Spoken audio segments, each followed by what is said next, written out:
네, 오늘도 생명의 말씀 안에서 우리 영혼이 새롭게 살아나는 복된 하루가 되시기 바라겠습니다. 자, 오늘 말씀은 갈라디아서 1장 1절에서 5절 말씀입니다. 사람들에게서 난 것도 아니요 사람으로 말미암은 것도 아니요 오직 예수 그리스도와 그를 죽은 자 가운데서 살리신 하나님 아버지로 말미암아 사도된 바울은 함께 있는 모든 형제와 더불어 갈라디아 여러 교회들에게 우리 하나님 아버지와 주 예수 그리스도로부터 은혜와 평강이 있기를 원하노라. 그리스도께서 하나님 곧 우리 아버지의 뜻을 따라 이 악한 세대에서 우리를 건지시려고 우리 죄를 대속하기 위하여 자기 몸을 주셨으니 영광이 그에게 세세토록 있을지어다. 아멘. 오늘부터 갈라디아서 말씀으로 함께 은혜를 나누도록 하겠습니다. 갈라디아서는 바울이 썼죠. 바울이 갈라디아 교회를 향해서 쓴 편지입니다. 갈라디아 교회는 하나가 아닙니다. 갈라디아 지역에 있는 여러 개의 교회라고 할 수 있습니다. 오늘 말씀 2절에도 보면 함께 있는 모든 형제와 더불어 갈라디아 여러 교회들에게 이렇게 말씀하고 있는 것이죠. 자, 그럼 갈라디아 지역에 있는 교회는 구체적으로 어디를 말합니까? 비시디아 안디옥, 이고니온, 루스드라, 더베 이렇게 지금 일컬어지고 있는 것이고요. 이 지역들은 바울이 1차 전도 여행 중에 전도하면서 세운 교회들이라고 할 수 있습니다. 자, 갈라디아서는요, 교리서로 불립니다. 교리를 말씀하고 있는 그런 서신이죠.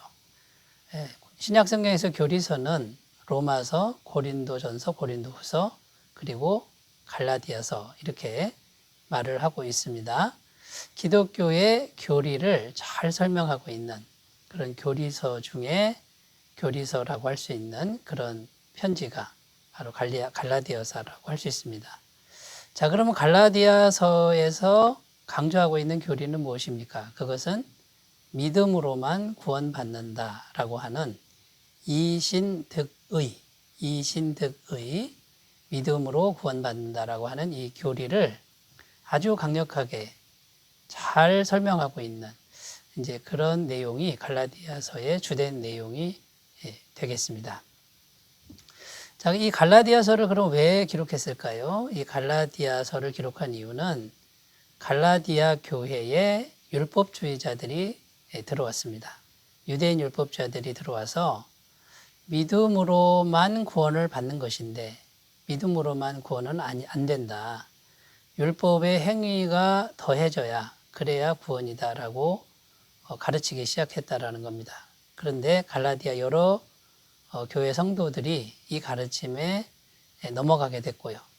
그래서 온전한 복음을 상실하게 되는 이런 결과를 낳았다라는 것이죠. 그래서 바울은 그 소식을 듣고 갈라디아 교회에 이 편지를 쓸 수밖에 없었다라는 것입니다. 갈라디아서 1장 7절에 보면요. 다른 복음은 없나니 다만 어떤 사람들이 너희를 교란하여 그리스도의 복음을 변하려 함이라.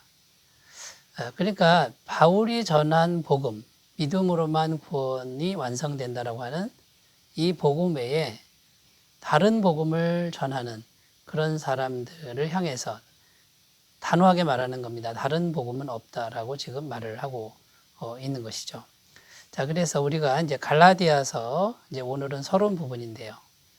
이 서론 부분에서 갈라디아서가 왜 기록되어야 됐는지 이걸 살펴보았고요. 또 갈라디아 교회가 어떻게 세워졌는지, 그리고 갈라디아 교회의 상태는 어떠했는지, 또 그 의미와 특성에 대해서 오늘은 살펴보고 앞으로 이신득의의 교리에 대해서 좀 더 깊게 우리가 생각하고 깨달아가는 그런 귀한 시간이 되었으면 좋겠습니다. 자, 첫 번째 생각할 거는 갈라디아 교회가 어떻게 설립되었는지 이제 이 부분을 조금 더 자세히 알아보겠습니다. 사도행전 13장에 가면은 안디옥 교회죠. 수리아 안디옥 교회에서 주를 섬겨 금식할 때 성령께서 선교사를 선출합니다. 선교를 할 수 있는 일꾼을 선출하는데 바나바와 바울이 선출이 된 거죠. 이 바나바와 바울이 이제 1차 선교 여행을 떠나는데 수리아 안디옥에서 떠난 곳이 어디냐면 비시디아 안디옥으로 갔습니다. 그 비시디아 안디옥에서 회당에서 말씀을 전하는데 유대인들이 극렬하게 반대합니다. 그래서 결국은 피신을 해야 되는데 이고니온이라고 하는 곳으로 갔죠. 그 이고니온에서도 말씀을 전하는데 핍박이 심해졌습니다. 그래서 결국 루스드라로 갔습니다. 루스드라에서 많은 회심자가 나타났습니다. 루스드라에서 하나님이 기적도 행하게 하셨죠. 그런데 유대인들이 이 바울을 돌로 쳐가지고요. 바울이 거의 죽은 상태까지 되는 이런 사건이 벌어집니다. 그래서 할 수 없이 더베라고 하는 곳으로 이제 피신을 갔습니다. 더베까지 갔다가 다시 이제 파송지였던 수리아 안디옥으로 돌아가는데 차례로 자기가 전도한 지역을 돌면서 각 교회에 지도자를 세웁니다. 장로들을 세우고 교회를 어떻게든지 안정을 시킨 후에 이제 다시 돌아가는 것이죠. 자, 그래서 이제 이런 과정에서 갈라디아 교회들이 이제 생겨났습니다. 자, 그러면 그런 교회들은 어떤 교회입니까? 정말 귀한 교회죠. 엄청난 핍박 가운데 세워진 교회들. 얼마나 귀한 교회입니까? 바울이 루스드라에서 돌에 맞아 죽은 상태까지 됩니다. 이것은 바울의 생명을 걸고 세워진 교회들. 얼마나 소중한 교회입니까? 자, 이런 교회라는 의미가 있고요. 두 번째는 이런 의미가 있습니다. 핍박이 계속되기 때문에 유대인들이 핍박을 계속하기 때문에 충분히 양육되지 못한 교회들이었다라는 겁니다. 예수님 영접하고 성령 체험도 했지만 말씀의 깊이가 약한 상태에서 바울이 다른 곳으로 피신해야만 하는 이제 그런 교회였다라는 것이죠. 그러니까 굉장히 소중한 교회지만 말씀의 깊이가 아직은 연약한 상태에 있었던 교회가 세워졌다라는 것입니다. 자, 갈라디아 교회가 어떻게 설립되었는지 이제 살펴보았는데요. 자, 그러면 갈라디아 교회의 상태는 어떠했는지를 좀 더 구체적으로 살펴보겠습니다. 자, 사도 바울이 핍박 때문에 충분한 양육을 하지 못하고 다른 곳으로 피신을 해야 됐기 때문에 그 갈라디아 교회 성도들의 신앙 상태는 성숙하지 못했다라는 겁니다. 초신자 상태였다라는 것이죠. 자, 이런 상황에서 율법주의자들이 갈라디아 교회를 이제 들어온 겁니다. 들어와서 이제 흔들기 시작합니다. 바울이 믿음으로 구원받는다라고 말씀을 전했는데 이 사람들은 그게 아니다. 믿어야 되지만 율법의 행위가 보태져야만 온전하게 구원받는다라고 가르치기 시작했습니다. 그러니까 초신자 믿음이니까 확고한 그 믿음의 복음을 확고하게 자리하지 못한 상태에서 강력한 율법주의자들이 주장하니까 넘어갈 수밖에 없는 것이죠. 그래서 믿음으로만 구원은 부족하다. 율법의 행위를 해야 되는데 그 중에서도 할례는 꼭 받아야 된다라고 하는 이런 가르침들이 이제 가득 차기 시작했습니다. 거기에 많은 사람들이 미혹이 된 거죠.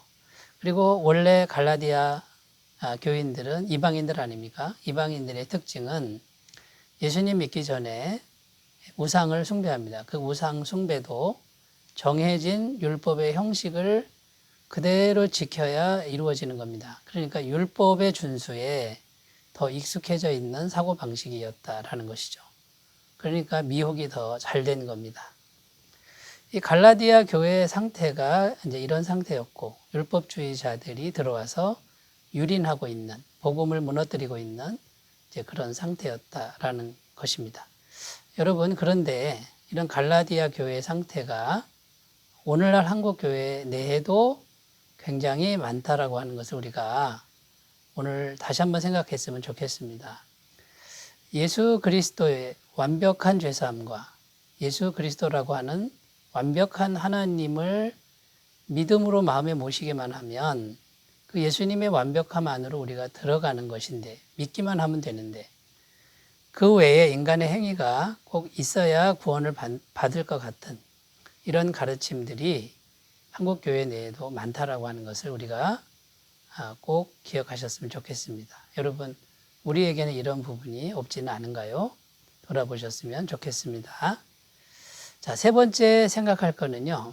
갈라디아서라고 하는 오늘 이 말씀, 이 편지에 나타나는 특징들은 무엇인가? 그것을 살펴보겠습니다. 첫 번째는요. 내용이 짧습니다. 내용이 짧지만 길지 않습니다만 신앙의 기초에서 또 성령의 능력으로 성화의 삶을 사는 이런 부분까지 아주 폭넓은 내용이 함께 들어있다라는 것이고요. 두 번째는 굉장히 문체가 과격합니다. 왜냐하면 율법주의자들, 거짓 교리를 말하는 그런 사람들을 대항해서 편지를 쓰기 때문에 가끔은 과격한 그런 문장이 나온다라는 거죠. 세 번째, 바울의 이야기가 바울 개인의 이야기 이것이 들어 있습니다. 자서전적인 내용이 들어 있는 것이죠. 자기가 어떻게 이 이신득의 교리를 깨닫게 되었는지 이런 내용도 들어 있다라는 것입니다. 네 번째는 굉장히 중요한 주제인데요. 기독교 신앙의 핵심 주제가 율법과 복음입니다. 이 율법과 복음이 무엇인지를 말하고 또 상관관계가 무엇인지를 잘 설명하는 그런 서신서가 갈라디아서라는 것이죠. 다섯 번째는 교리만 말한 게 아니고요. 신앙의 실천적인 그런 영역까지 곧 기독교 윤리가 무엇인지 여기까지 다루고 있다라는 것입니다. 종교개혁자 마틴 루터는 이 갈라디아서를 너무나 좋아했다고 합니다. 그래서 갈라디아서의 별명을 사랑하는 자기 아내 이름으로 붙일 정도로 갈라디아서를 좋아했고 갈라디아서를 아주 수준 있는 그런 성경으로 평가를 했다라는 것이죠. 여러분, 종교개혁자 루터처럼 우리가 갈라디아서를 이제 같이 공부하면서 루터에게 주신 하나님의 은혜를 우리도 충분히 받아 누리는 그런 은혜가 있으셨으면 좋겠습니다. 자, 우리가 함께 기도하면서 갈라디아서를 함께 여행하는 아주 아름답고 즐거운 그런 시간이 되시기 바라겠습니다. 기도합니다. 하나님 아버지, 오늘부터 갈라디아서를 같이 읽고 은혜를 나눕니다. 깨달음을 주시옵소서. 이신득이의 이 자유로운 복음의 진리를 깊이 깨달을 수 있도록 도와주옵소서. 예수님의 이름으로 기도드립니다. 아멘. 주님의 은혜 충만하시기 바라겠습니다. 감사합니다.